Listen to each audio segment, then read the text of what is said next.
Ya, pendengar PR, kita sudah bersama dengan Kang Yudi Guntara di line telepon. Assalamualaikum, Kang Yudi. Waalaikumsalam warahmatullahi wabarakatuh. Salam Kecil biru. Kan suaranya kan? Sebentar, siap. Saya besarkan dulu. Salam biru, Kang Yudi. Ya, salam biru ya. Sudah lebih jelas? 3 poin ya. Nah, itu dia. Ini yang ingin saya coba perbincangan bersama dengan Kang Yudi. Ya. Setelah ada Luis Milla, begitu ya. Artinya Luis Milla sudah lebih punya waktu untuk menyentuh Persib Bandung, begitu Kang Yudi. Yang bertahap, bertahap. Nah itu dia, bertahap. Nah sebelum berbincang terkait dengan hal-hal yang lain, saya ingin mendengar dulu tanggapan dari Kang Yudi, sentuhan dari Luis Milla yang sudah mulai nampak dalam permainan Persib Bandung, terutama di sore hari ini, seperti apa nih Kang Yudi? Silakan. Ya. Saya melihat mungkin Luis Milla awalnya Luis Milla menerapkan strategi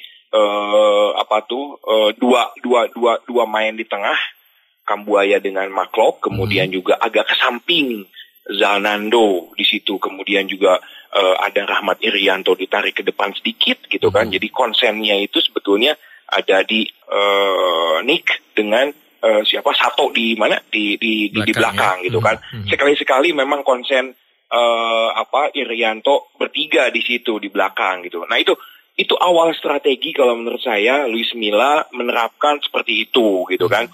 Nah, kenapa Luis Milla misalnya menerapkan hal seperti itu? Mungkin bahwa satu ada masukan dari mana? Dari coach Yaya dengan asistennya Budiman gitu kan. Mungkin juga sebelumnya juga diperlihatkan video-video pada saat misalnya turnamen Piala Presiden. Saya yakin pasti dilihatin ini permainan Persib seperti ini gitu kan. Kemudian kemarin waktu awal pertandingan di mana di Liga Indonesia itu lawan Bayangkara, kalah lawan Madura, kemudian kalah lawan Borneo, menang di Sleman. Pasti Luis Milla mempelajari hal itu. Sehingga apa? Pas pada saat turun di GBLA mendampingi tim, Luis Milla merubah strategi itu dan terbukti bisa memenangkan pertandingan lawan Rans United. Nah, kemudian juga diulang lagi nih tadi, gitu kan? Diulang lagi tadi lawan Arema, kemudian juga tapi kalau menurut saya permainan pada saat Persib lawan Rans United dan tadi lawan Arema itu lawan Rans lebih bagus. Strateginya lebih diterapkan banget gitu ke pemain-pemain lebih bisa menerapkan pada saat di GBLA gitu. Banyaknya crossing gitu kan. Tadi tidak melakukan hal-hal yang sama di pertandingan tadi lawan Arema gitu. Sehingga apa? Sehingga saya juga lihat juga di samping tidak adanya crossing tidak sering gitu ya. Sama waktu dengan di GBLA lawan Rans Nusantara gitu. Kemudian pemain depan tuh Ciro, kemudian Febri, kemudian David da Silva sering kehilangan bola. Sering selalu gagal, sering selalu bermain individu kalau menurut saya. Itu Kang. Catatan saya di situ gitu. Gitu, kan? Baik. Persib sore hari ini kan boleh dibilang tidak bermain full tim lah. Ketika Teja Pakualam itu andalan di bawah Misar Gaung juga tidak ada, sehingga digantikan untuk sementara oleh Ricky Rahayu yang kita lihat permainannya kalau tadi menurut beberapa bobotoh ada yang mengatakan bahkan bagus begitu ya. Kalau Kang Yudi sendiri melihat dari sisi determinasi para pemain lah. Bagaimana setiap pemain berperan di lininya masing-masing. Kang Yudi melihat seperti apa untuk sore hari ini? Iya, gini, ada perbedaan Kang. Tadi saya katakan di awal bahwa Luis Milla melihat video, melihat pertandingan lewat video, kemudian menyaksikan pada saat lawan Bali United walaupun di atas, dia juga ikut ke ujung pandang. Nah, gitu kan. Dalam waktu singkat Luis Milla melihat bahwa ada perubahan yang dilakukan oleh Luis Milla, terutama strategi ya. Misalnya Daisuke Sato tadinya kan diplot sebagai bek kiri murni kan, gitu kan, di situ ya, gitu. Tapi pas kedatangan Luis Milla ini, Daisuke Sato ini lebih ke bermain ke belakang karena mungkin memanfaatkan kecepatan dia bermain agresif gitu kan di situ. Nah ini masing-masing posisi pemain yang sangat tepat kalau menurut saya di situ menempatkan posisi pemain. Cuma saya ulang lagi dan saya mungkin ini menjadi, kalau menurut kacamata saya ya, ini menjadi menjadi bahan evaluasi terutama pemain depan. Pemain depan terbukti juga kan Ciro kalau menurut saya tidak bermain efektif, gitu kan, tidak bermain efektif sehingga diganti gitu kan. Kemarin pun sama waktu lawan Rans Nusantara juga seperti itu gitu kan.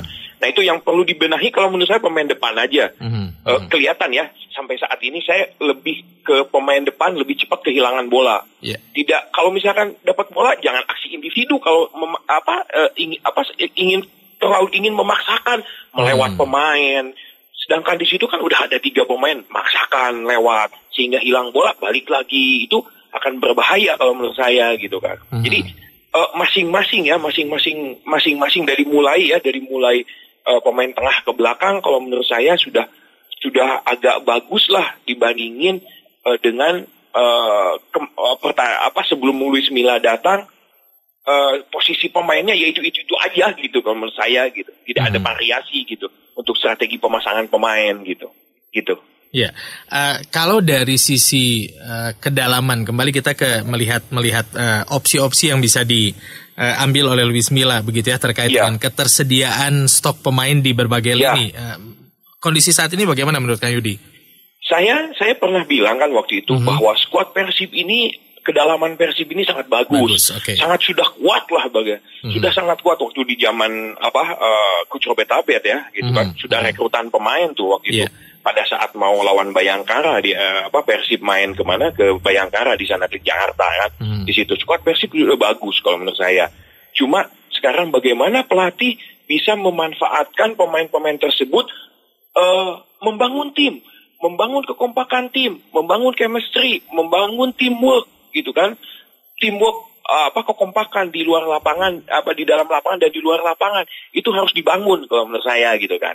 Nah itu kuncinya itu gitu.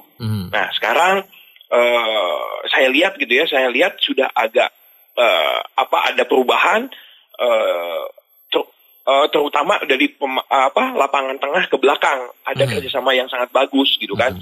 Nah ini yang saya khawatirkan itu, bukan saya khawatirkan ya, yang saya masih belum puas itu adalah yaitu tadi pemain depan gitu, selalu cepat kehilangan bola, selalu ingin bermain individu gitu, ya kan? Oke.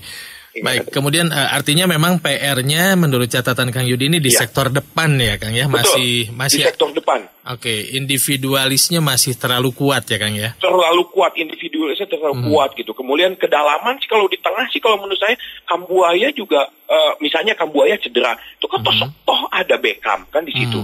Mau pilih yang mana? Ciro mau Ciro diganti, mau Beckham atau mau Erwin yang masuk gitu kan? Atau mau Preds Butuan kan? Banyak sebetulnya kalau menurut saya di situ. Ada Abdul Aziz juga tadi kan main kan, dilihat sama Luis Milla mungkinnya pada saat latihan, wah ini Aziz nih punya potensi. Deddy Kusnandar juga punya banyak lah pemain-pemain di mana, di sektor mana tengah. Kemudian juga sebetulnya juga di bek kanan atau bek kiri juga masih ada Bayu Fikri kan di situ kan, di situ. Tinggal kalau saya bagaimana seorang pelatih pendekatan kepada pemain lah secara kedekatan, secara bagus gitu kan ke pemain. Jangan berdasarkan data analisa sih kalau menurut saya gitu kan. Tapi secara karakter, kedekatan dengan pemain, pelatih dengan pemain itu juga harus dilakukan oleh seorang pelatih gitu. Jadi bukan hanya mengandalkan data. Oh ini misalnya data ini fisik ini udah bagus nih.